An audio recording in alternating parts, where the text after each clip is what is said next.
Welcome to the Vault XL. Thank you for joining me. Hope you all had a safe Halloween. This is a three-part live pertaining to Brian Korberger, the house on King Road. The FBI and prosecutors have gone back to that house. Why? Sherri Papini fighting her husband in court over finances, and Sarah Boone. Let's start with Sarah Boone. Thank you for joining me. Her new defense attorney is at least the fourth attorney to have represented Sarah Boone since her arrest in February 2020. Boone is charged with second-degree murder for the death of her boyfriend, Jorge Torres. Boone told police that she zipped Torres into a suitcase while the couple had been drinking and playing a game of hide-and-seek that went wrong. Boone initially appeared in the corner of the courtroom speaking privately with Winston Hobson, the Orlando attorney who was appointed by the court as her public defender. Her previous attorney, Frank Bankowitz, withdrew from the case, saying that he could not represent a client who called him a dud and buffoon. During the briefing hearing on Monday, Hobson asked the court to set another status hearing in January to give Boone's latest public defender time to prepare for trial.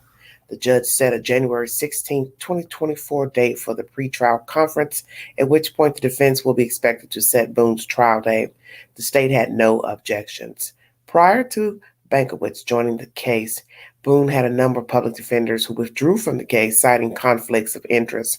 In a series of handwritten letters sent to the court, Boone has lamented her court-appointed attorneys, including Bankowitz. Here is one of her letters from jail. I, as Mr. Bankowitz's client, cannot communicate with him via phone due to him still not activating one of two numbers he's given that do not work, and he keeps giving me different reasons why each time I ask to keep trying. Boone wrote in a letter dated August 2nd, but this has been ongoing for 13 months and counting. Boone's trial had initially been scheduled for trial October 2nd, 2023, but was delayed by change in counsel. Let's hear her court appearance. And her new attorney happens to be an African-American male. Very interesting. You solemnly swear or affirm that the testimony you shall give shall be the truth, the whole truth, and nothing but the truth, so help you God. Yes. Hello, everybody. Welcome back, ma'am. Tell me your name and your date of birth. Sarah Boone, 10-10-77. All right. In this case, you were most recently represented by Mr. Bankowitz. I granted a motion to withdraw. We appointed Mr. Hobson. We set a status hearing today. Mr. Hobson, where do you stand as far as entering the case, and how much work do you think you have to get done to get the case ready for trial? Let me start. I'll start at the back end, Judge. I would ask the court to set a status for sometime in January. I've had discussions with Ms. Booth before today, and she's okay with that, and I think that would make sense. I've got like a banker's box and a half of stuff I'm trying to wade through, plus the media stuff. So I think that would be the best option we've got right now. So I don't have my dates, other than my pretrial and trial dates for next year. I don't have the calendar ironed out. Okay. But what I could do is just give y'all a January pretrial date, understanding that you're not representing that you're actually going to be ready to announce trial, but at least it's a next point to see how far you've gone, how much further you have to go. My hope would be in January, you'd be able to give the court a realistic estimate of when you would be ready to announce trial. Yes, sir. State, are you okay if we handle it that way? Yes, that sounds reasonable. I have a January 16th pretrial date. Is that far enough into January, Mr. Hobson? Yes, sir. All right. Here's what we'll do. We will set pretrial conference on January 16th, trial period January 29th. The one thing I'm going to ask Mr. Hobson is if Queen's birthday. Oh, mercy. there are particular problems with the discovery, getting up to speed, that you know about before the 16th, if you could bring those to the court's attention beforehand, yes, so we can at least start working those problems as they arrive, that would be my request. Okay. All right. I would also ask the court as a caveat to indicate that it's a pretrial conference / status conference. Sure. So, Have the court minutes reflect that I'm setting it for pretrial conference / status for the defense to advise the court how long before they are prepared for trial.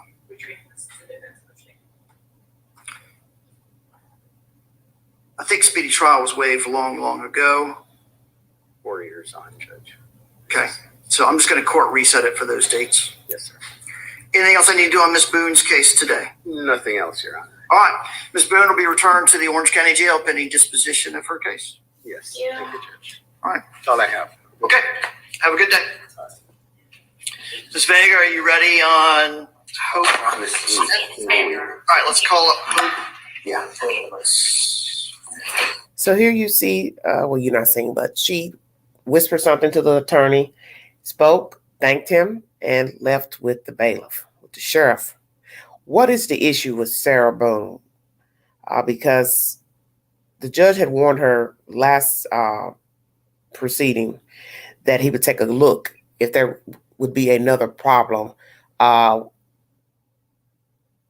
with another attorney, which I'm assuming would be this new attorney if something else was to arise. So what is the issue? Is she combative? Is she not wanting to follow instructions, or are they trying to get her to take a plea because of the evidence of the video? Because the evidence is damning. One thing I found interesting is in here, the article I read says she zipped him up. Did she admit to zipping him up? Because naturally, you zipped him up, you filmed it. He's asking to get out of the suitcase and you didn't ever open it. You left and went upstairs. So one could say, depending on your 12 members of the jury, well, you deliberately put him in there, or he allowed his stupid self to get in there as a prank, because you have to decide on the information. She zipped him up. He willingly got in the suitcase and then she left. Did she go away from the area on purpose, hoping he'd suffocate, blah, blah, blah? What? Or intended to come back but fell asleep? But when you hear her taunting him and he's begging to get out of the suitcase, one could say she was hoping that he would expire. You're entitled to your opinion. The commentary of the last lawyer, she couldn't reach him. He didn't have adequate service on a phone line. Is that true? Because who would give someone a number to call and you can't get through? She said she couldn't communicate with Mr. Bankowitz via the phone due to him still not activating one of two numbers he's given that do not work, capital letters. And he keeps giving me different reasons why each time I ask to keep trying. Boone wrote in a letter dated August 2nd. This has been ongoing for 13 months and counting. So why would she make that up, that she was trying to contact her lawyer, Mr. Bankowitz, at that time and couldn't reach him? I do find that strange, that you would be representing someone and then they can't reach you. And naturally, I would assume this attorney had other clients. Maybe that was an issue, but a working number should work no matter how many clients Mr. Bankowitz had or has. So what is the issue? Was he deliberately ignoring her because he tried talking to her in the beginning and things didn't work out? They were bumping heads. But then one's going to say, well, what difference does it make? She's got 3 before that one that it didn't work out and they recused themselves. What is the issue? Sarah, what is the issue with you and these attorneys?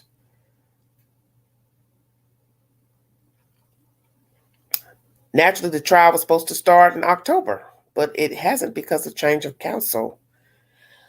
Oh, Lord. I don't know what to say because I don't know what's actually going on behind closed doors. So the judge has set a pretrial conference for January 16, 2024, at which point the defense will be expected to set Boone's trial date.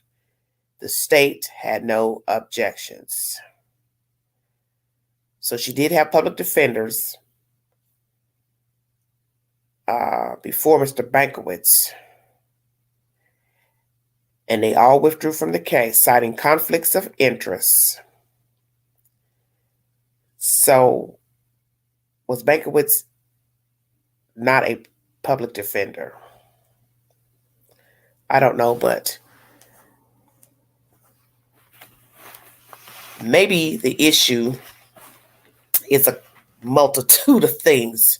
She's wanting to talk to these attorneys at will, and they cannot oblige her at that time.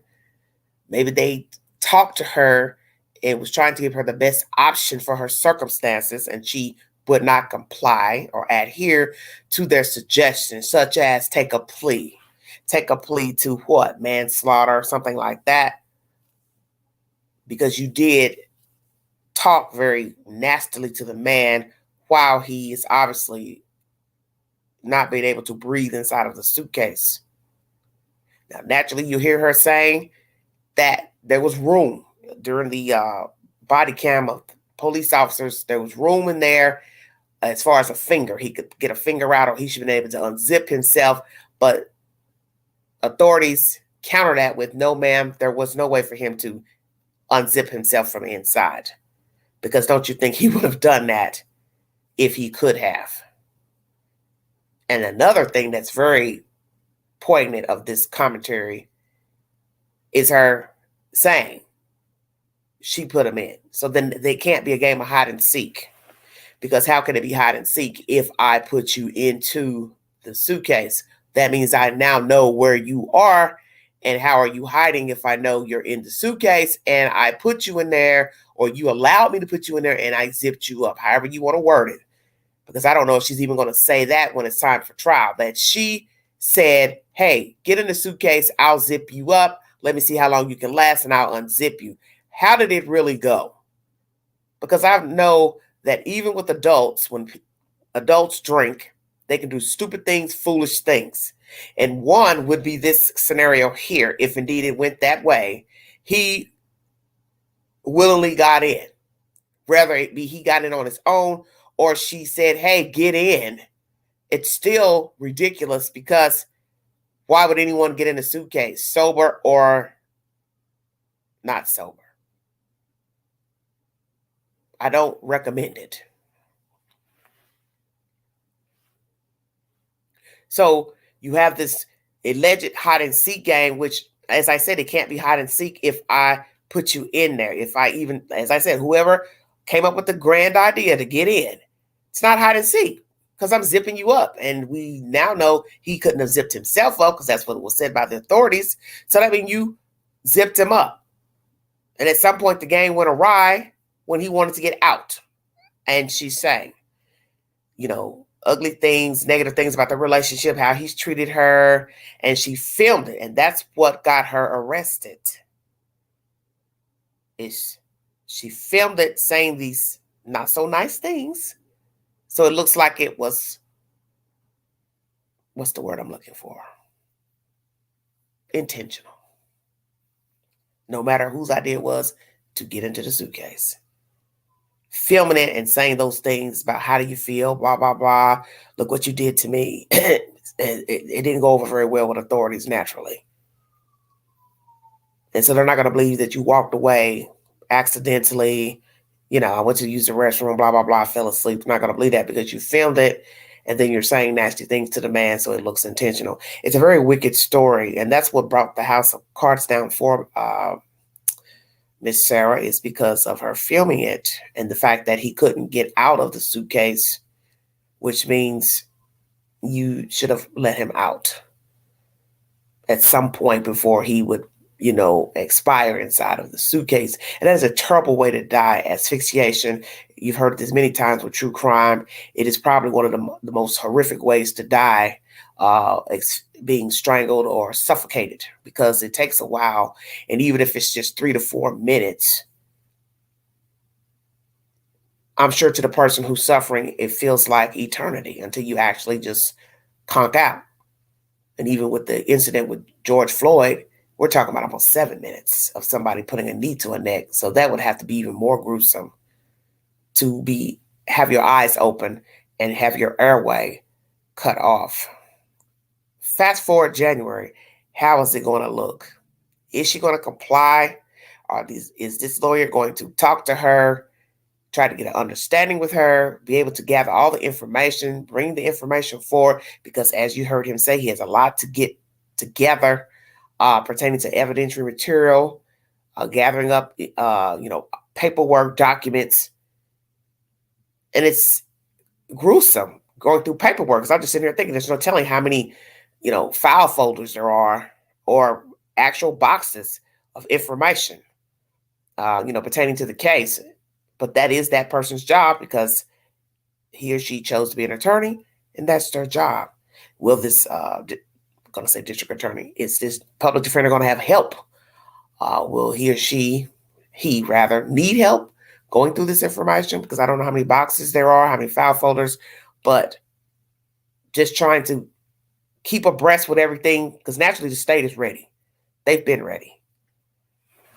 Sarah seems to have issues with her appointed attorneys, and I'd like to know what is the exact issue. If we were to line them all up and they were to give us a synopsis of their courtship with her, what would each one say was the main issue? The last one says she was calling him names, but then her version is, hey, I never even had a way to call him and talk to him.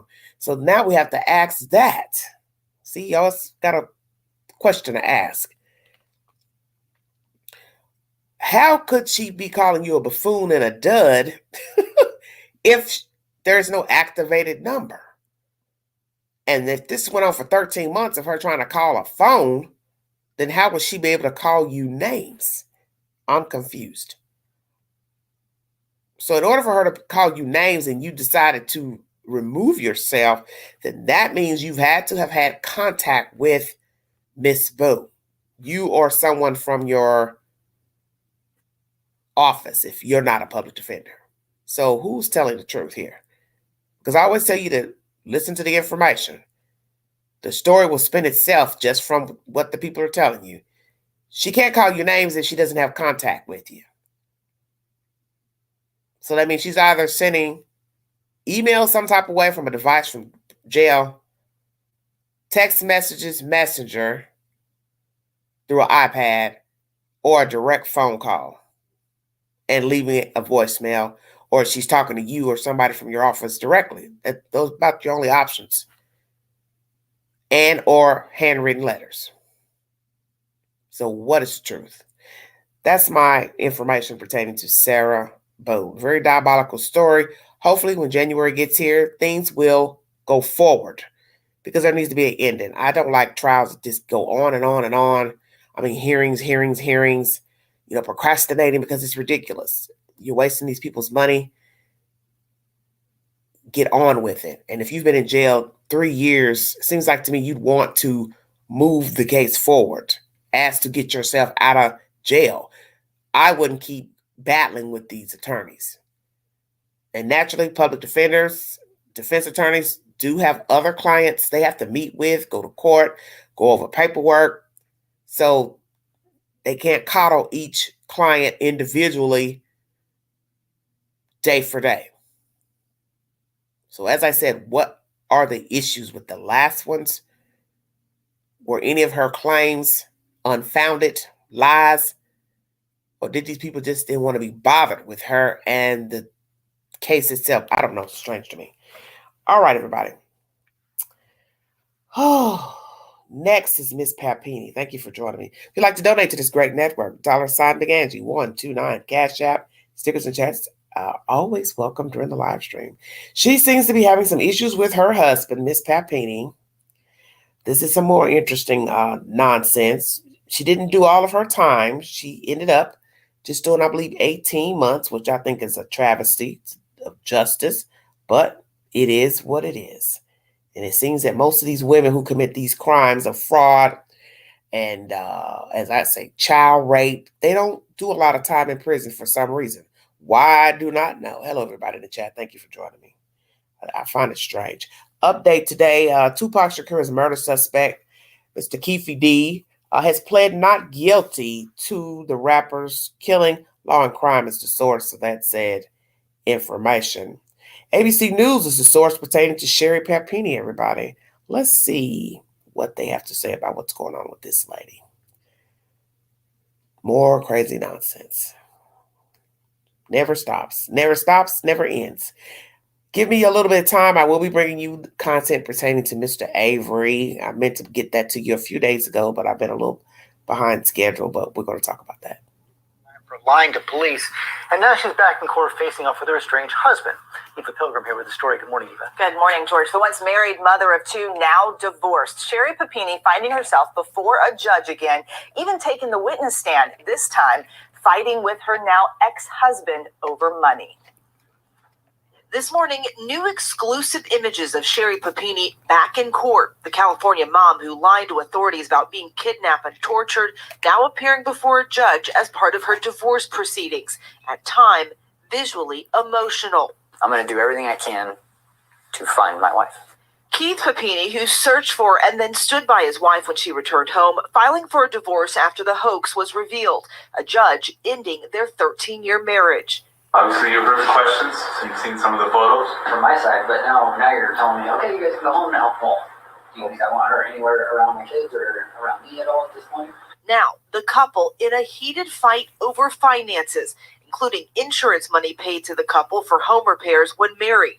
Sherri asking for her share of it, but Keith says that money is gone, in part to living expenses, like $500 a day to his mother while they lived with her. Sherri seen crying next to her attorneys, claiming she knew nothing about the payments and that Keith's control over their finances left her nothing in their divorce.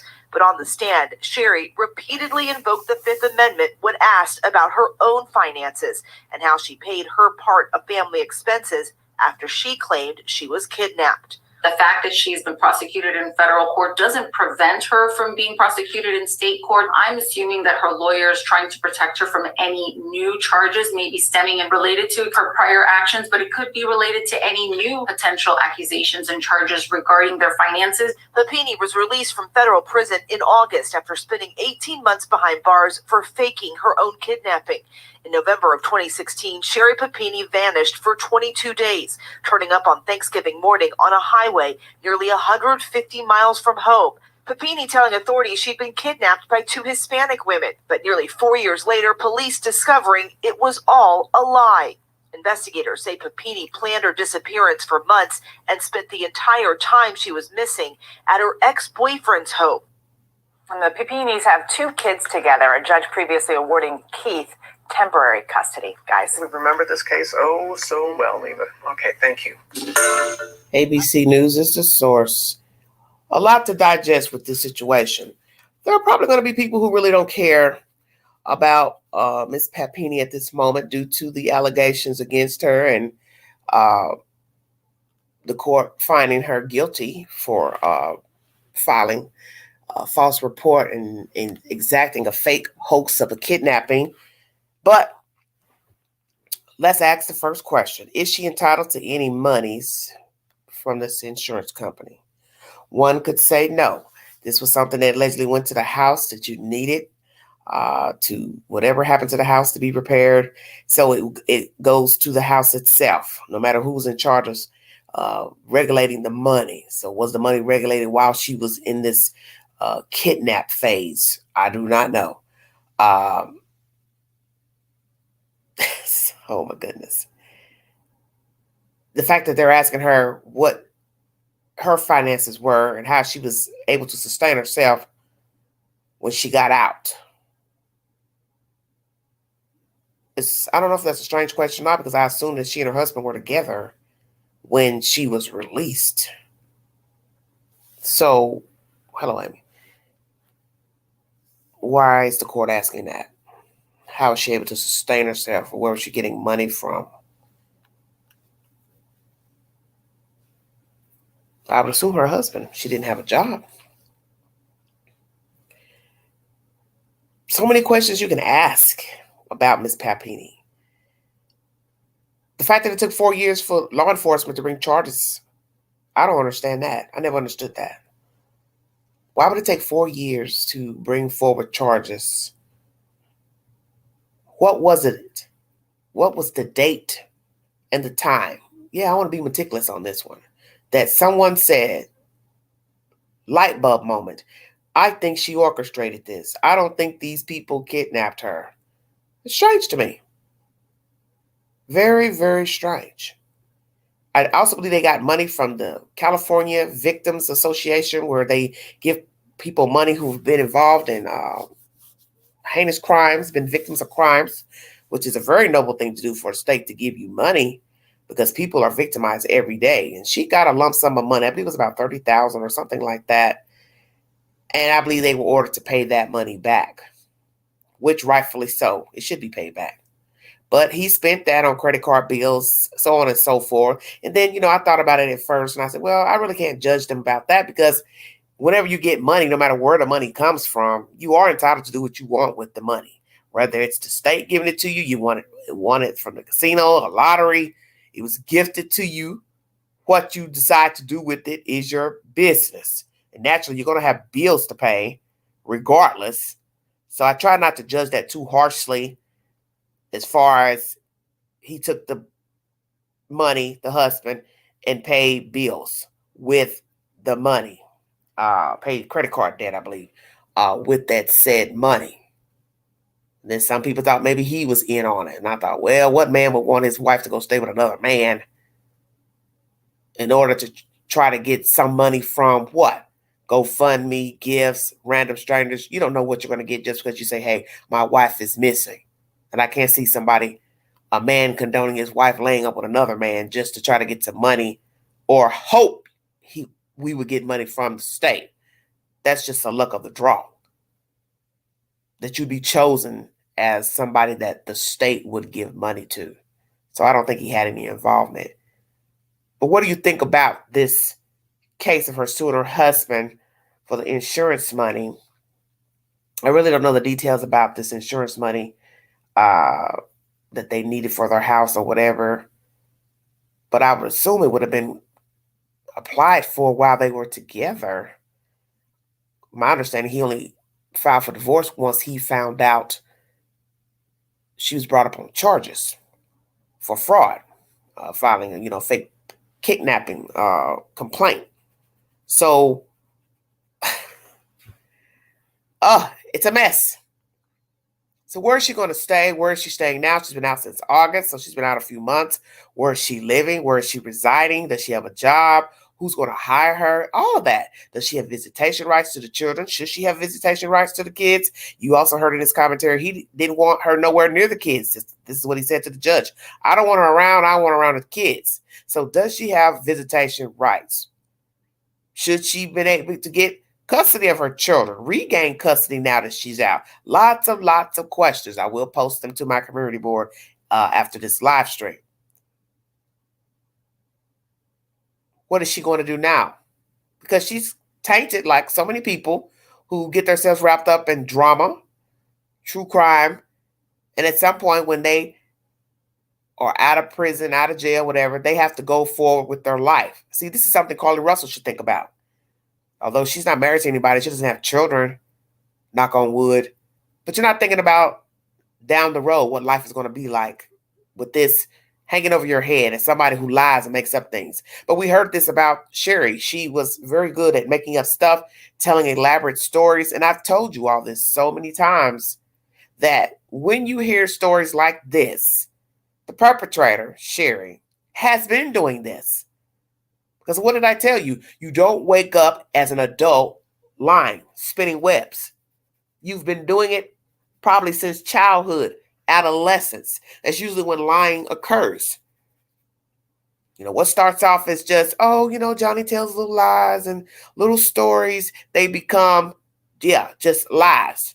And when you're an adult, that's what they're going to call you, a liar. They're not going to call you a fibber. Oh, Big Johnny's a fibber. No, he was a fibber when he was a little boy. But now you're older, you know better. Why are you lying? And you've heard commentary. Some of you may not have heard this, but it has been said about Sherri. She could come up with some elaborate stories. There's always a version, a story. And that's what pathological liars do. They always spin a web. They spin a story. What is mundane to you about what you did today? Somebody like her, they would take a mundane day and turn it into a trip to Paris, layover in Rome. You understand what I'm saying? A tractor trailer came by, hit the car. And you'd be sitting there with your mouth open like, oh my gosh, all that happened today, when none of those things happen. Because as I said, you don't wake up in your 30s and 40s making up wow stories. You've always been a liar. It's just a matter of somebody calling you out on the lies. And what I find interesting about people like Sherri, how do they have sustainable relationships? Because at some point, your spouse, your mate, they're there listening to you. They're waking up, going to bed with you. They should see the signs. Okay, something's not right with this person. That what she just said didn't happen. That never happened. You have to ask yourself, why am I dating this person? Why am I married to this person? Because they have a problem with telling the truth. Because when you lie, you have to continue to lie to cover the last lie. And at some point, even the best of a liar will forget. They'll start calling the other person another person's name, especially when you're dealing with a guy or a woman that has like several mates, when they're catfishing people and using women. He starts calling Mary Linda, starts calling Linda Sue. You see what I'm saying? Just start getting them mixed up. It's all the same. You will forget the lies. You have to tell new ones to cover up the last ones. And she's going to have a hard existence. She won't see it, of course, because 9 times out of 10, she's a sociopath. She's a narcissist. She's self-absorbed. She doesn't see what she's done is wrong. She probably has no remorse for what she's done. She'll probably cry and moan, woe is me, look at me, I can't see my kids, I don't have this, blah, blah, blah. And she'll still go out here and mate with somebody, attract some dud. He'll stupidly get tangled up under her web, and then he'll be crying once he gets duped. And then he'll get an interview with a news entity about how Sherri Papini hoodwinked him. And the first thing the commentator is going to say is, well, she was found guilty of a fake kidnapping hoax. So why would you get tangled up with her? Oh, I don't know. I feel sorry for her. And why would you feel sorry for her? Because what you have to ask yourself is the obvious question. What type of human being would make up a farce such as being kidnapped? Because that's a deep, serious allegation to put out to the universe. Oh, somebody kidnapped me. They kidnapped me. He kidnapped me. And then she picks a certain race, which is the Hispanic race, to say it was 2 Hispanic women. And as I said, I find it awfully strange. It took 4 years for somebody plural to decide this story sounded fraudulent. So will she fight for custody of her children? Has she been to court asking for custody? Does she have visitation rights to her children? Do her children want to see her? Because I don't know the ages of the children. Do they want to see her? Does she get to see them? Will she be able to spend time with them? Will she ask for full custody? How will that pan out? And what will be the resolution to this insurance monies they had together, whichsoever, because she said he was the orchestrator of the finances. She let her husband orchestrate everything. And another part of this story that's baffling to me, and I put this on my community board, how in the hell were you paying your mother $500 a day, sir, to stay in her house? Because the article just now said they stayed in her house. But Sherri says she doesn't know anything about that. Is that true? Or are we talking about another lie Sherri's telling? That she did know that the husband was giving his mom money for them to stay in their house, I guess, while they get their house worked on. I know rent is very high in California. Mortgages are high. But make me understand, if there's something that happened to your home and your mother loves you and cares about you, why in God's name would she charge you a mortgage or rent to stay in your house, stay in her house? That's strange to me. Now, I get it. If she was a poor working class lady, yeah, she would need some money with groceries. And that would be the right thing to do anyway, even if the parents were well off.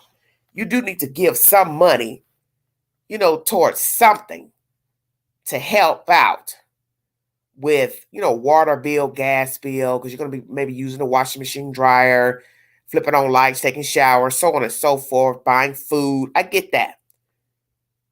But he said $500 a day. Do you know how much $500 a day is? I want you to think about that for just a second. $500 a day. So you have 7 days in a week. That's $3,500 a week. Now multiply that times 4. You're talking about over $13,000 or so a month. So you had that kind of money to give your mother. So how long did they stay with the mother? So you got to ask all these questions. Because I'd hate to find out that he's just as much as a liar as Sherri is. I gave my mom $500 a day for us to stay with her. Well, how long was that? Because $3,500 a week is extensive. You don't even pay that to stay in a hotel.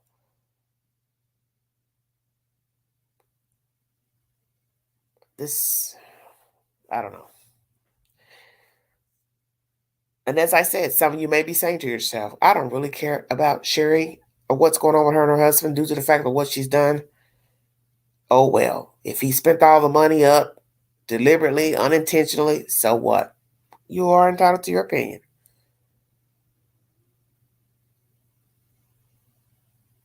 But my thing is, if she was free living with him at the mother's house, while the house is getting worked on, whatever was being done, I don't see how she thinks she would be entitled to any insurance money, because you would have to be in an agreement to have whatever work done, also sign for, insurance for the house. Some of this just don't make any sense, because I know what I just heard. He said they lived at the house. So that means I would assume he, the kids, whomever, stayed at the mom's house. Now, this audio does not say how long they stayed at the house with the mother. But nonetheless, he's claiming he gave his mom $500 a day. I don't know. That's my synopsis of Miss Papini. All I can do is tell whoever crosses her path, beware. Because you see the drama unfolding now with her being in court with her husband. Just imagine you going down that same path dealing with her. And as I said before, a person that lies like this, to this magnitude, you can't believe anything that they say. You can't believe the most mundane of things, such as, oh, yeah, I got up today, I went to work, I took a run after work, then I went to Walmart. You can't believe any of that. Because as I told you, it has been said about her, she lies about everything, made up wild stories. Always want to be the center of attention. So you can't even believe that she went to work, took a run, went to Walmart, probably never got up off the sofa. Watched TV all day, Hallmark Channel, trying to find a way to hoodwink and bamboozle somebody. Just sick. And frankly, that's a troubled spirit that could just make up wild stuff off the top of their head. That's a sign that you have a mental problem and there's something deeply, deeply troublesome with you. And you need professional help. You need a therapist, psychiatrist, because there's no need in just making up wild stories for entertainment. That's usually a sign that you're insecure with yourself. You're not happy. And that's why I said I find it strange that she was married for 13 years and this man never noticed that his wife was a liar. As I said, storytelling is for children. Fibbing is for children. White lies are for children. She was fully grown. So did he see the signs that his wife told lies? Did anybody ever call her out on her lies? Did anybody ever mention to him, hey, your wife lies a lot? If so, what did he say? What was his answer? What was his answer? Did he ever confront his wife as being a liar? I'd like to know that. That'd be very interesting. This is why I tell you don't know people. But there's one thing I do know. No way 13 years he was with her, he didn't know that she lied. I can't see that. Because as I said, you have to continue to cover yourself when you lie. And it's also a bad trait as being a mother. Besides her being a wife, she has children. So imagine what she's instilling in her children as being a liar. And you heard him say in his commentary to the judge, I don't want her around me. I don't want her around my kids. She's probably hurtful. But I agree, she doesn't need to be around the children. Because if you could make up this wild story to go run off with this guy, even if you really weren't interested in him, but you just needed a place to crash because you just were tired of living and tired of dealing with your ho-hum life, because I'm assuming it was ho-hum to her, you show that you didn't even care about your children. See, it goes deeper than just her relationship with herself and her husband. She had children. And these children love their mother 9 times out of 10 unconditionally. They don't know that possibly they're dealing with a psychopath, crazy person, liar. That's their mother. That's the whole point about being a child. You don't choose your family. You don't choose your parents. So these kids are wondering, where's my mommy? Where's my mommy? People probably thought this man had murdered her, hurt her. So he had to probably walk around listening to nasty comments, social media, all of that he did something to his wife, because that's the first person you look at is the husband. So this story is really a deep story. It goes deeper than just she's out now, she's taking him to court, suing for money. There's so many dynamics to this story that's jacked up. Because I wouldn't have wanted to be in his shoes and have people looking and lurking at me and making nasty comments, unfriending me, thinking I've murdered my wife, and then voila, she pops up. And now people are probably thinking, oh my gosh, I thought that man had murdered his wife. Then imagine people who probably said something to him. Oh, I know you did something to her. Oh, I know you did something to my daughter. This is really a deep story, and it's disturbing. It's disturbing because now she's walking around doing God knows what, possibly still moaning and whining and crying about her life, but she could have had a decent life. I'm not saying her husband was a perfect being, but I'm saying she could have tried to have a decent life. That was her choice to check out. And the manner she checked out is heinous because she was, gambling with these people's lives, her children, the husband, family members, friends, even that guy she stayed with. She didn't even want to do anything with him. She didn't want to have sex with him, no sexual relations. And this guy's probably thinking, well, what the hell am I here for? Just to house you, feed you? It was all an elaborate plan, a setup. So she used everybody, the husband, the children, this guy, because he admitted that there wasn't even any sexual contact. She didn't even want to do anything. So she had no intention of running away to be with another man. This was all for her, yes, to get attention. It's very sick. She's a very sick lady. And I don't see her changing because I don't see how at her age you would just voila, woof, poof. Okay, I'm going to change my ways. Especially when you've lied probably ever since you were a child. That's comfort to her. It's like a little blankie, the lying. That's why she does it. It's a pacifier. I don't have anything productive to do. I don't have anything productive to bring to the table. I'll lie. That's why we have the vices we have. Because at some point, bad as they are, they're comforting. Sick as they are, they're comforting. So she does not need to be married. She doesn't need to date. She does not need to have access to children, and she doesn't need to have access to her own children. And I don't even recommend visitation rights to her because she's ill. And you just don't need that type of element around children because children are impressionable. And that's just my personal opinion. Now, as they get older, they want to decide to deal with her.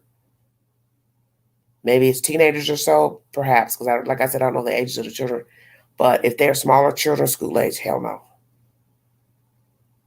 When I get an update pertaining to Miss Papini, I will bring you that information. First part of this live stream is pertaining to Sarah Boone, the lady that zipped up the boyfriend in a suitcase. She now has a new attorney. He's an African-American male. I'll bring you an update to that. look forward to seeing more commentary in January. A date of trial should come forward, I guess, on January 16th. So we will see what will happen if this guy hasn't decided to bow out of representing Miss Boone.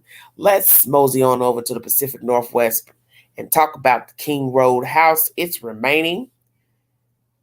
Prosecutors and FBI have gone back to that house where the children were murdered. 4 college students were murdered. The Brian Kohlberger trial has been postponed indefinitely, which is not good. The only good thing out of the story is that the house is still remaining. An eyesore, yes, but still up. And now the ultimate question, why are these people going back to this house? Because if the trial is postponed indefinitely, then why did law officials and prosecutors need to go back to the house? This is very interesting information. Once again, Keefe D, the male who's been accused of murdering Tupac Shakur, he has gone to court and pled not guilty in his murder. News Nation is the source. This was uploaded 1 day ago. Why did they go back to that house? I'm very curious myself. Maybe somebody will give us some answers. As far as the Chapins, they don't have very much to say about the house, the murders. They're very low-key and very mum when it comes to talking about anything nefarious pertaining to this diabolical crime. Some would start to wonder why. Why won't they talk and say anything?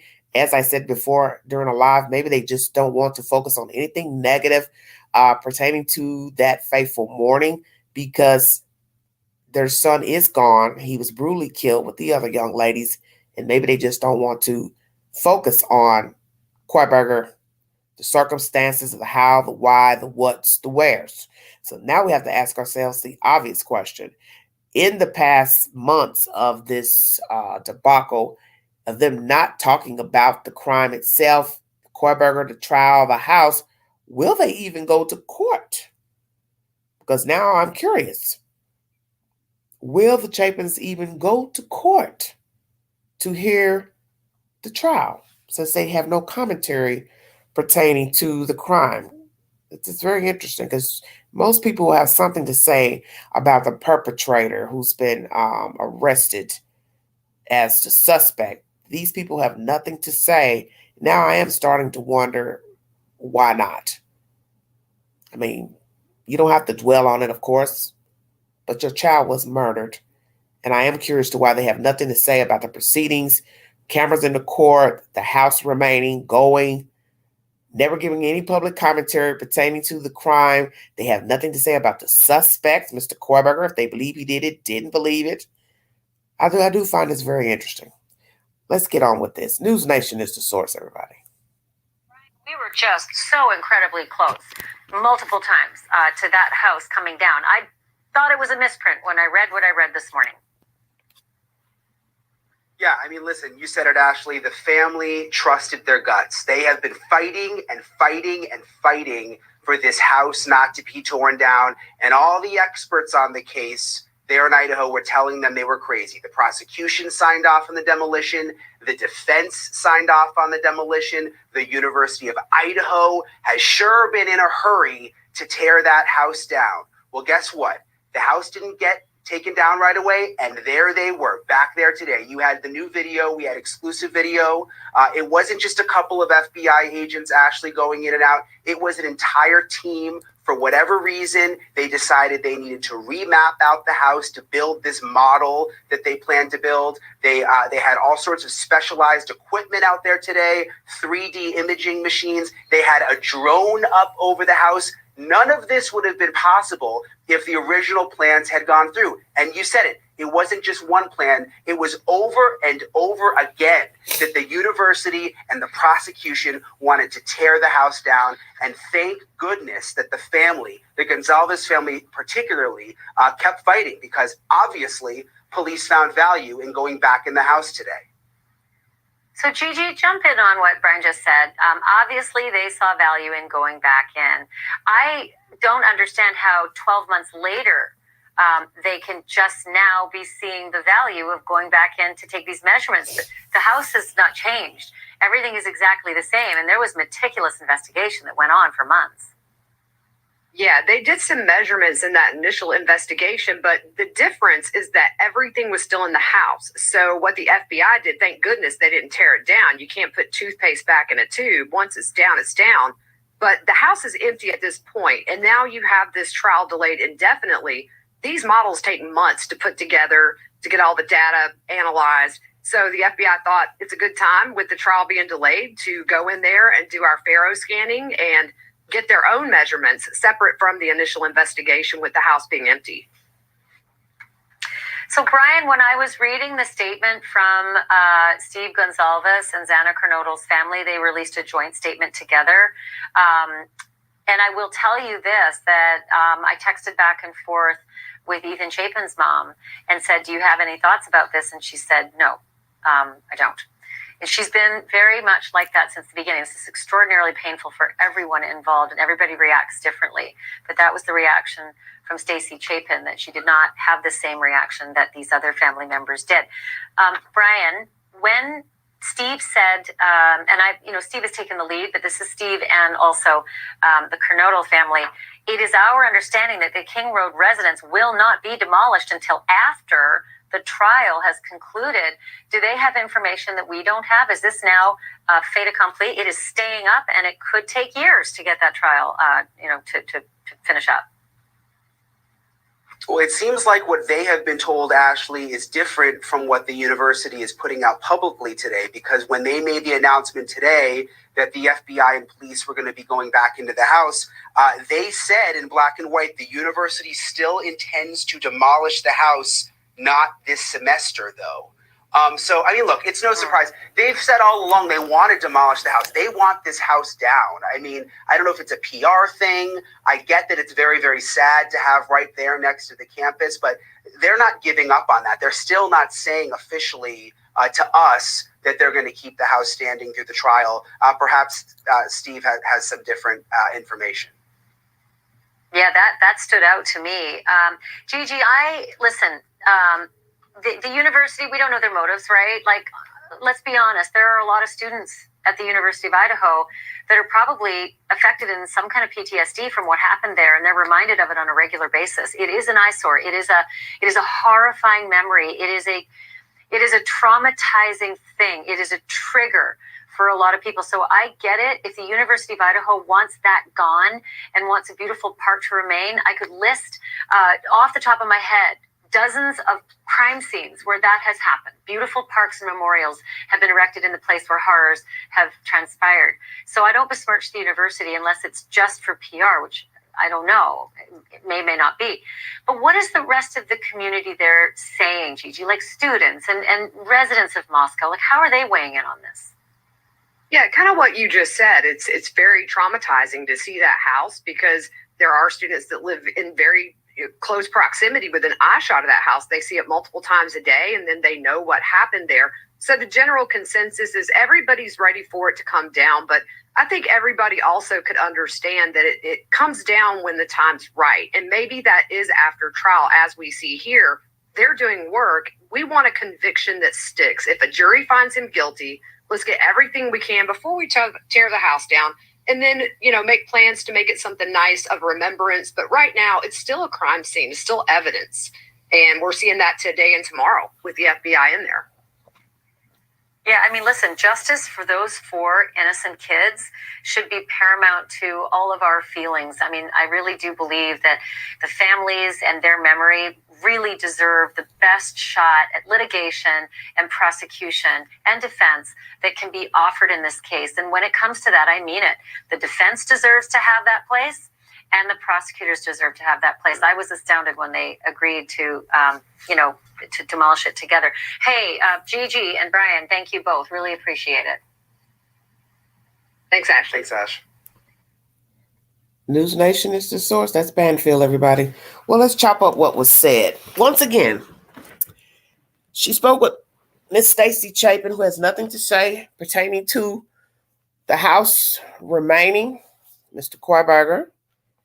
Prosecutors FBI going into the house, one would still ask, why are you all going into the house? Because you had ample enough time to get a rendering of the house if indeed you want to set up something inside of the courtroom, which I would find that kind of difficult due to the fact that this is a 3-level house.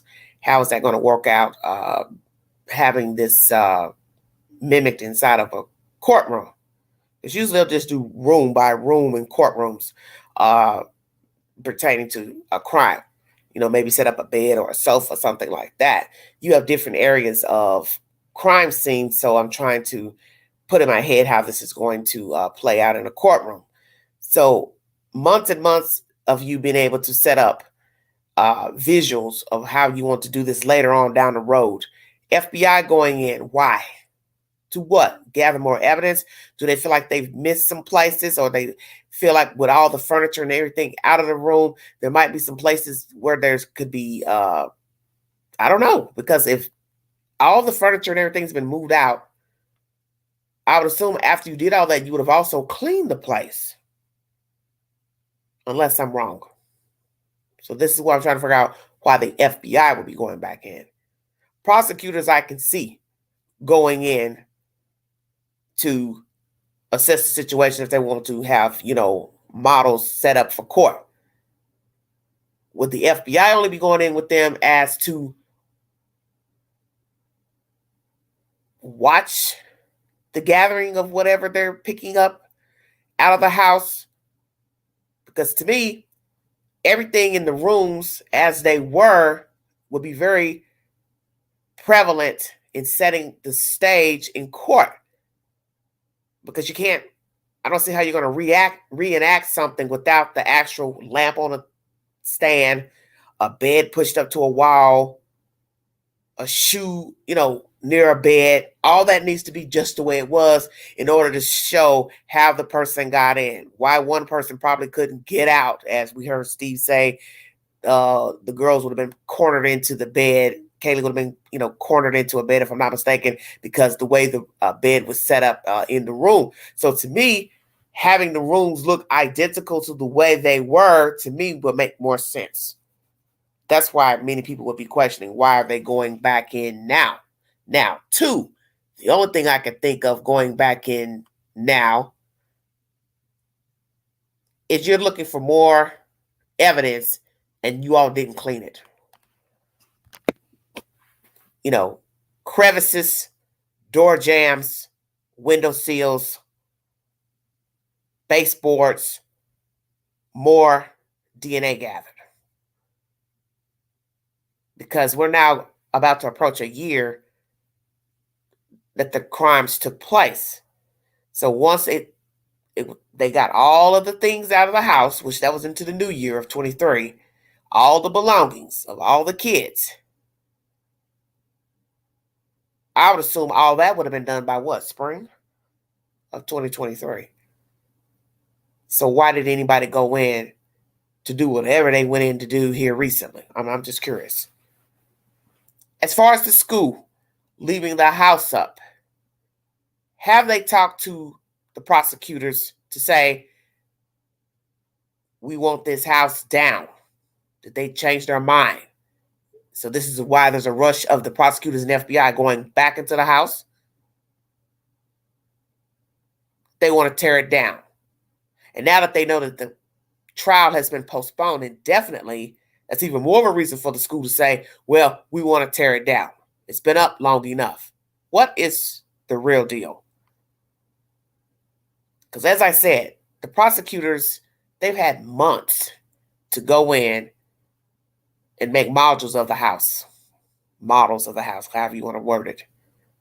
They've had many months because we're now at November now.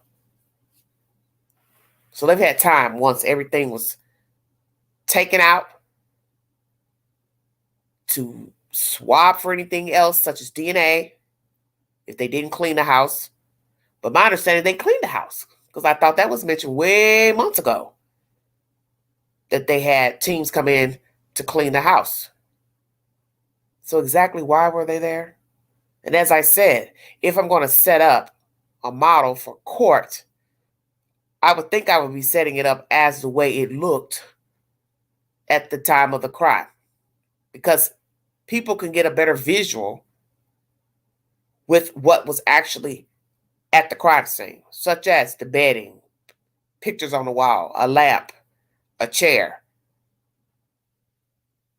Because when you're going to try to lay out what happened in a room with the perpetrator and the victims, you've got to role play, basically. And I think it would be easier to role play with what was in the room at that time. Chair, poof, stool, whatever. Bedspread, curtains, TV, TV up, TV down, knocked over. See what I'm saying? I don't think I've ever heard of any model set up in court where it was an empty room. That's the point I'm trying to make. Very diabolical situation too. Just another diabolical story. The fact that the defense attorneys arguing here recently about the DNA, how it was gathered, the protocol for gathering it. The point is what I had said even in the beginning. Nobody even knew that Kohlberger was a suspect. So nobody could have planted anything. Let's make that clear. You can't plant something on someone, their house, their car, their family's house, when the person wasn't even a bona fide suspect. He was walking around, still breathing, huffing and puffing, and nobody even knew he existed. So nobody could have planted anything. He had bare minimum furniture in his apartment, allegedly. Never told us exactly what that was. We later found out there was nothing in his office. Don't think there was much in the storage unit at the apartment. So that just left the house out in Pennsylvania where his parents lived. So law officials did not know him in Washington, Idaho. So how could something be planted? So I'm trying to figure out why does the defense, why are they so concerned about how evidence was gathered to say, oh, this is our client?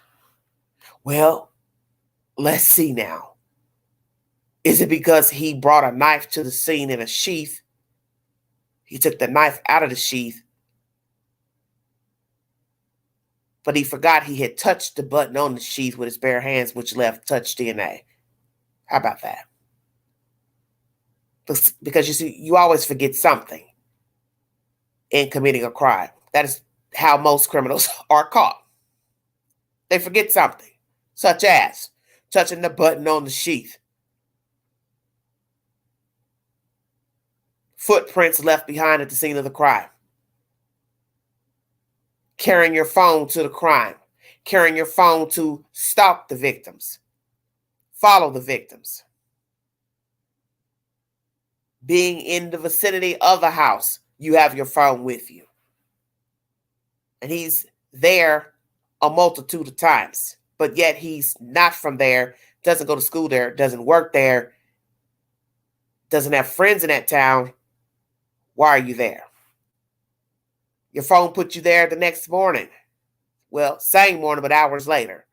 Only a few hours later. Matter of factly, that's pretty damning. What are you doing there? You've rolled around this place all night. Yet you're back at this location, the crime scene, not down the street, across the street, around the corner, at the park, but at the house at 9-something in the morning. How are you going to explain that? But you don't know them. They don't know you. You don't know anybody on the street. It's a Sunday. No festivities going on at 9 o'clock in the morning. Why is your phone there? And see, as I told people, you don't know who has actually seen Kohlberger at this house, traveling, watching, gawking. Because there's always somebody who will remember something. It wasn't anything at the time, perhaps, but once you become a suspect, arrested, then people start to jog their memory. Oh, wait a minute, that guy looks familiar. Oh, yeah, the car looks familiar. Oh, yeah, I used to see the car go up there. Oh, yeah, I used to park up there. Oh, yeah, I saw it sitting here one morning. See? That's the whole thing about seeing things in the world. You pass the same type of cars, people every day. Maybe you're not even noticing things that's obvious until something jumps off. Then it hits you. Oh, yeah, I used to see that guy walking by every day with that dog. Yeah, I used to see him walking by acting peculiar. It didn't dawn on you maybe at first because you were coming and going and doing your thing. But now you have some dead people, maybe it sticks out. So I won't doubt they'll probably have somebody to testify to say they've seen the car over there parked in different places. Perhaps he even got out of the car, walked, looked, walked on the property, walked around. Who's to say? Some believe he did a dry run. Went in the house the day before. That's what Mr. Gonzalez said, which I find strange. He never really told the news why he thought BK had been in the house the day before. So what did he see or hear about the house that led him to think he had been in the house the day before? I found that comment very odd. Suspect and odd. And what would be even more creepy is number one, he stalked these victims from Pennsylvania originally, and that's what led him to Washington State, led him to Washington University, Washington State University, number one. Number two, he had been lurking around that house on foot, going around the house to circumference and or entering the house even way before November of 2022. Bypass these kids at their jobs, the school. Because then that means he really wasn't perfecting his studies over in Washington. And the fact that one of the victims had a sister attending that school where he went is even more creepy. Because I do believe he stalked these victims from another state. I could be wrong. But that has been mentioned in commentary from News Nation. That perhaps these kids were stalked for a year in advance. So that means he stalked them from another state, which is on the East Coast. And that's even more troublesome that somebody has been gawking at pictures, videos, a year or more in advance. And then finally made their way across the country, which is even more sick and disturbing, exacted the crime, stayed free for a month, went back to Pennsylvania, got apprehended there, which is baffling to me. Because my understanding, his car got on the radar, 2 weeks after the crime was committed.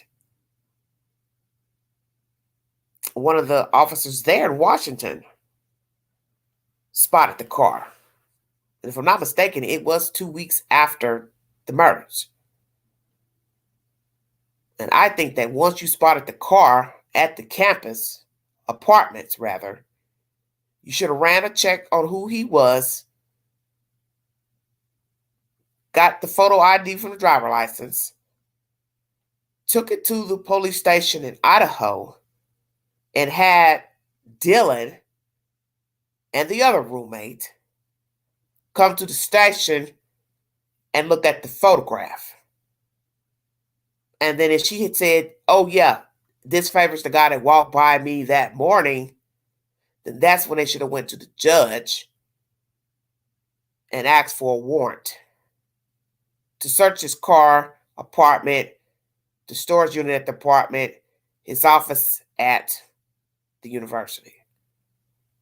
I think all this could have been done beforehand, just on an ID, not wait for DNA, because you still had to come up with his name in order to match the DNA. And I always found that part of the story janky. Him going all the way across the country, and you got people out there banging on doors, banging on windows, watching and surveying him out there when the car was made 2 weeks after the murders. And it was a Washington State officer or campus security that put the make on the car. So that means Idaho was putting out memos about the car from information they were getting, and they dispatched it over to Washington. So this is way before he ever left. Washington State. So I have a problem with that.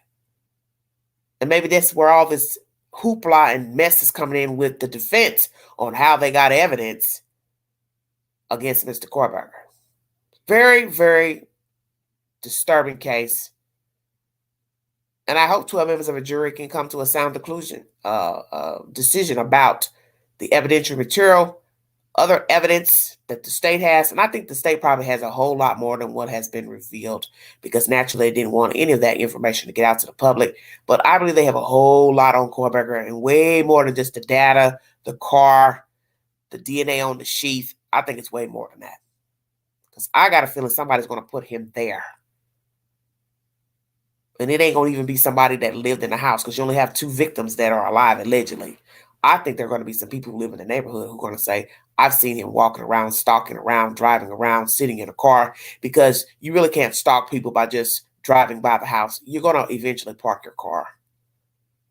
And as they say, eventually you're going to get out and you're going to go up to a door or a window and you're going to peep in.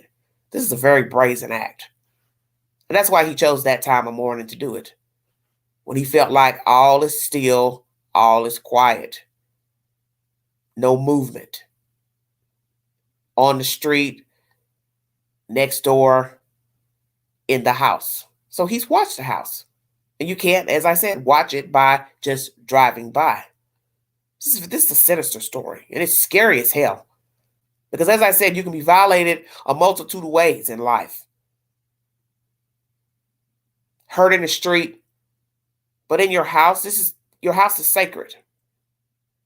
And if you can't feel safe in your house, you can't feel safe or be safe anywhere. Let's talk about the Chapins for a minute, and I'm going to check out of here. Why do you all think the Chapins do not discuss this case? Is it because they don't want to feed into the hoopla of the he said, the she said, allegations, assumptions of Mr. Kohlberger, the young people? Or they just do not want to dwell on anything negative? Maybe feeling like it won't help, because naturally it won't bring their child back. So why dwell on yesterday and the what ifs? But most people are going to be curious when it comes to death, because one, it's final. And the children were brutally murdered. They didn't die in their sleep. They didn't die in a house where it was a natural gas leak and they all slumbered in their sleep. Carbon monoxide poisoning. Why do I think he went back? Because he realized he forgot the sheath. Once he got home and settled down, he realized, oh shit, I left that damn sheath there. Let me go back. But by the time he realized it, or planned it out to wait a few hours, he knew he could probably get caught going in, because you got to think about who's probably tried calling their phone. Even though it's a Sunday morning, most young people aren't up stirring around on Sundays unless they got to go to work. Why risk going in there when we don't know who's going to be coming in, going at 9, 10 o'clock in the morning? Who else could be stopping by? Somebody could be coming in town to visit the kid. You know, you just don't know. And he probably realized it's daylight, I can be seen. Nighttime, one thing. But daytime, hell no. I'm not going to risk. But he went back. That's the point. And that's why I said to people before and today, you don't know who has seen Kohlberger visually stalking around that house. And naturally, the district attorney is not going to tell that to the public, as to guard a person's safety and keep the media and social media from, stalking that person. But I think he went back because he realized he left the sheath, which he did. That would make a whole lot of sense to why he would go back. He left the sheath. Happy Hippie says, me too. He needed the sheath. They possibly know more behind the scenes, or they feel confident that Ethan will receive justice and don't want to participate in interviews, etc. Yes.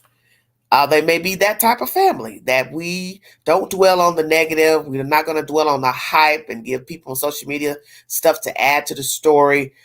Because I have said that, and I think most of you know this, that the least said, the better. Some may not agree with that, but I've learned with this social media business, because it's worse than the news and tabloids have ever been, since we've got, Facebook, talking apps, X. God, I don't know why they changed that name. It's hideous. But nonetheless, every time you respond, that's something else for somebody to critique. Why did he say that? Why did she say that? Then when you don't respond, they critique you, depending on what the allegation is and what you've been accused of. So the more you talk, the more people talk. That's just what we do. That's why we make the YouTube videos. We respond according to what you said and what you did. We respond to what you didn't do. So naturally, there are going to be people that's wondering, why won't these people talk? Why won't they say something about how they feel about the trial not going forward? How do they feel about the house remaining? How do they feel about the other family members speaking in their commentary? How do they feel about their child being portrayed in the media, which so far I've heard nothing negative about their son. Thank the Lord. I never heard anything negative about him as a person. If so, I haven't found it and I don't go looking. But some would wonder, okay, look, we're almost at a year now. You have nothing to say about your kid. You have nothing to say about these other kids. Or are they not saying something for even a more delicate reason? That it wouldn't be something nice. And they don't want to stir and rock the boat and cause a ruckus with the other family members. Because everybody knows Mr. Gonsalves and his wife and the daughter, they have been very vocal from the beginning. They scrutinized the police department, that they weren't doing their job, that they weren't bringing in certain people that should have been suspects. But then look at the flip side of that. They were raising stinky hell in the beginning, and whoever they thought should have been coming in to be interrogated, they weren't the damn suspects. This is why you don't point fingers at who you think the killer is. And I told you all that in the beginning. When I first talked about this case, I said, I will not say who I think killed the kids, because there's too many kids to just say, oh, it's his friend, her friend, their ex, their this. They were college students, current students. They all had friends, associates. They dated people, liked people, probably had enemies just as well. There's no way I was going to sit here and point the finger at some gossip of who's somebody dated or broke up with. I don't work like that. And I'm glad I didn't participate. And I learned my lesson from the case of the lady down in Savannah who they found burnt in the woods. And you see how the law enforcement flipped the switch on that case to where they said she burned herself. It was accidental, whatever, however you want to word it. Her daughter and boyfriend didn't have anything to do with her death. And today, you still haven't heard anything that those kids had anything to do with her death. But they seem suspicious because of their past dealings with drugs, rehab, this and that, breaking the law, numerous phone calls with the police. You would think, okay, her daughter moved down here. Her and her boyfriend did something to the mother. But then they showed the Dollar General photo of the CCTV footage. It's just her going in, her coming out. And naturally, nobody would be held at gunpoint, knife point, get out of a car, and they could go run to freedom, go buy something in the Dollar General, then go jump back in their car with the perpetrator. Who would do that? Only a crazy person would do that. And 9 times out of 10, a perpetrator is not going to let you go out of a car or truck to go buy anything knowing you could go run and tell. And then there were people who swore her down. That wasn't her on the video. And I'm like, that's that same Caucasian lady, pale, frazzled hair. That's her. That's her. And why people did not want to believe that? Because you had already said in your mind, you thought her daughter had done something. The fact that the rehab center was near that location where she went and where the van was found and blah, blah, blah, blah, blah. Because that's what happens a lot of time with true crime. The person who looks like the most viable suspect, they didn't do it. And although there was a lot of suspicion with her because of her behavior, drug use, her popping up out of the blue to move back, altercation the night before, neighbors saying they were hollering, screaming, and yelling, her going around and around the table about the purse, what purse the mother had, didn't have. All of that seems suspect. But in the end, law officials say accidental. And that's the point of a crime. You got to prove somebody else was involved. Somebody else was there. Somebody else kidnapped the person, held them against their will. You have to prove it. And that's the instructions that you always get as a jury member. Don't give a verdict on how it looks. You give a verdict on what the prosecutors brought forward as evidence. That's why a lot of people are free right now and probably did commit a crime. But they said in their voting room, the prosecutor didn't prove that they did it. Now, some of us may look at the case and say otherwise. But that's what you're supposed to do when you vote in the jury box. Did the prosecutor prove beyond a shadow of a doubt that he, she, they committed the crime? And that's what we have to pray for in this case, that the prosecutors have enough evidence to say that Brian Kohlberger killed those kids. And as I said, I do believe they have way more than what has been brought forward to the public as to preserve the case. And naturally, gag order, don't want people talking for that reason. We don't want all this information out. Because as I said, if we've got live witnesses with 2 feet, you don't want those people being harassed, threatened, to where they would change their mind and not want to testify. Although BK, I don't see him sending anybody after any of these people. If indeed we have witnesses to say, I saw him there, come out, hang around there. But social media, people on social media have a habit of trying to find people, bother them, ask for interviews, so on and so forth. And that's not fair to them. Because people are entitled to have a life, whether they saw or heard something or are witness to a crime. Because they still have to be able to have a life and live. And I think a lot of us don't realize that when we get information about a witness or somebody's had some personal dealings with a person, they can bring something viable to the table. People get beside themselves, trying to find them on Facebook and all that, and harassing them and going outside their house and banging on doors. Sometimes you have to know your lane. You have to realize these are human beings. We cannot just be stalking and harassing these people, because you wouldn't want it done to you. And I think a lot of us don't realize that. When we talk about stories and comment on these videos, articles, pages, these people are entitled to have a life.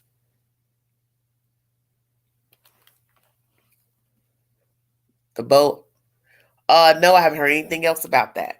Every now and then I'll go in a queue and I haven't seen any updates pertaining to that case. Last I heard was from the golf cart guy. Well, I've heard nothing from any of the associates that were with her.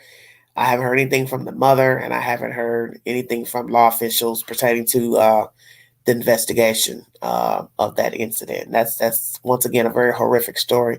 Well, that's my content. I'm already at 1 hour and 23 minutes. This was a 3-part live pertaining to the FBI and prosecutors going to the King Roadhouse. BK's trial is postponed indefinitely. Sherri Papini and her husband are going to court fighting over monies. And Sarah Boone, the woman who zipped up a boyfriend in a suitcase a few years ago, she now has a new attorney. He is a male, and he is also an African-American man. So we will see how she gets along with him, if he'll be able to bring forward a case, and will he be able to get her off? Will she comply? Will they get along? And will he be able to get Sarah Boone off of those murder charges, 2nd-degree murder? And as I said before, when you listen to the audio and the article that I read, she says she zipped him up. But what's going to be contradictory is those statements. I zipped him up and we were playing a game of hide and seek. You can't play hide and seek and knowingly zip up a person in a suitcase. That makes no sense. Hello, Tacos. Thank you for joining me. That's the object of the game of hide and seek. I count, close my eyes, or turn my back, and you go run and hide somewhere, and then I stop counting and I turn around, and I go look for you. I've never heard of hide and seek. Hey, get in the suitcase, I zip you up, and then I turn on you and start talking crazy to you and then walk off and leave you in the suitcase. And then the fact that she recorded it, made nasty comments to him, he's begging her to open the suitcase, that's what got her arrested at a murder charge. And she was a fool to walk away, a fool to film it, a fool to be talking nasty to him. And that's the thing I keep saying about the data, such as with Koiberger. You can erase all you want. You can go in the trash and empty the trash in your phone. Go in your Gmail, empty all your trash, your emails, all that garbage. Go into the settings, dump the trash. From there, it does not matter. Photograph, trash, all the type of stuff, messages, it does not matter. We have modern technology that can track the trash, track what you've been saying and talking, messages, phone calls, coming in, going out, emails. It's pointless. And the fact that I was watching the movie about BTK, he was tracked from an IP address from a church because he couldn't leave well enough alone. He had to be seen. He had to be noticed. He had to be recognized. And that is almost 20 years ago, 2004, that a man, a serial killer, came up from the dirt to be seen and started sending letters, posting letters all over the city, libraries, polls, newspaper, and then goes to a church and sends a letter and tracked through the IP address. That's how wicked technology is. So you imagine tracking someone who has murdered people. He decides he wants to be seen, acknowledged, playing these mind games, letter games, word games, puzzles with the police. He got himself caught using a church computer. So that's 19 years ago. Now imagine what technology is out there now that the FBI has. And yet people will still, such as Mr. BK, ride around with the phone, stalking these kids, turning it on, turning it off, being seen on camera, being seen by a witness in the house, go drive out in the middle of nowhere, turn the phone back on, showing his time of entering back into his house in the wee hour. Return hours later, data right there at the house. Allegedly pings coming from the Wi-Fi to his phone, being at that house sometime or another. Now factor in who's probably seen him at the house, walking, stalking, lurking, coming and going. Somebody who could put him at different locales where the children frequent, worked, classes, class buildings. So you don't know.